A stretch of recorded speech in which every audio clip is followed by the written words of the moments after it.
Mesdames, Messieurs, amis Facebook, WhatsApp, bonjour. Tout d'abord, je vous présente mes excuses parce que je ne peux pas ne pas me prononcer sur certaines questions qui concernent notre pays, surtout l'actualité politique. Certainement, vous allez découvrir à travers les réseaux sociaux cette vidéo que je me suis évertué à lancer quelques questions d'ordre politique, comme je l'ai dit tantôt. Récemment, ce qui se passe, c'est le remaniement du président de la République par rapport à son gouvernement. Et à travers un remaniement, je pense bien que ça fait l'objet d'une confiance que le président de la République a envers ses personnes ou bien envers même ses collaborateurs.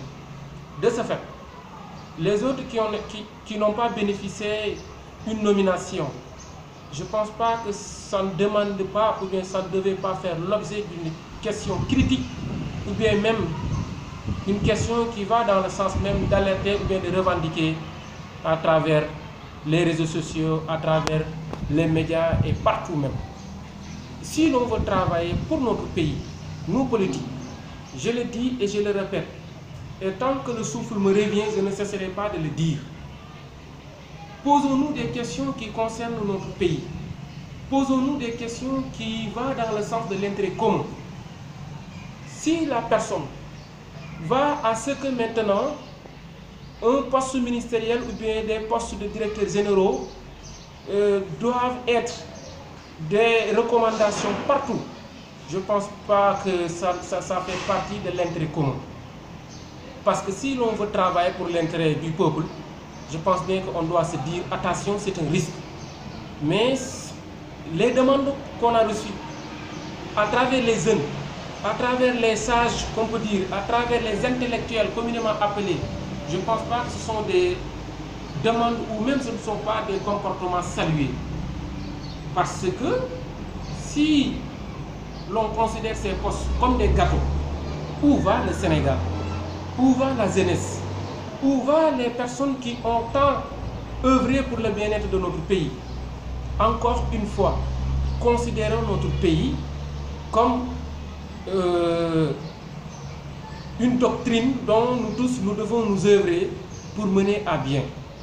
S'agissant de la question de l'opposition, je pense bien qu'à chaque fois, à chaque moment, nous entendons des communiqués, voire même des sorties qui vont dans le sens personnel. Personne ne s'est jamais prononcé sur la hausse des prix des denrées première nécessité. Personne ne s'est jamais introsé sur la question de l'environnement ou même sur la question de l'éducation. Mais plutôt, on nous tympanise à travers la politique en nous disant qu'il faut sortir telle personne en prison parce que son procès est politique, parce qu'il fait partie de l'opposition, raison pour laquelle on l'a incarcéré, sans pour autant se poser la question pour aider et accompagner les gens de Fongolémi, les gens de Kaolack, les gens de Dakar, les gens de Fatick, les gens de Kolma Dior, les gens de Tivaouane, partout dans le Sénégal. Encore une fois, revenons sur terre et mettons à terre en quelque sorte nos intérêts personnels et œuvrons pour le Sénégal. Je termine par lancer un message à cette jeunesse de l'Afrique, jeunesse du Sénégal. Ayons la conscience de nous-mêmes. Comprenons-nous ce que nous avons et pensons-nous de l'avenir de notre pays. Nous sommes l'espoir de demain. Nous ne devons pas accepter d'être contrôlés et orientés à des fins politiques. Je vous remercie et je vous donne rendez-vous à bientôt.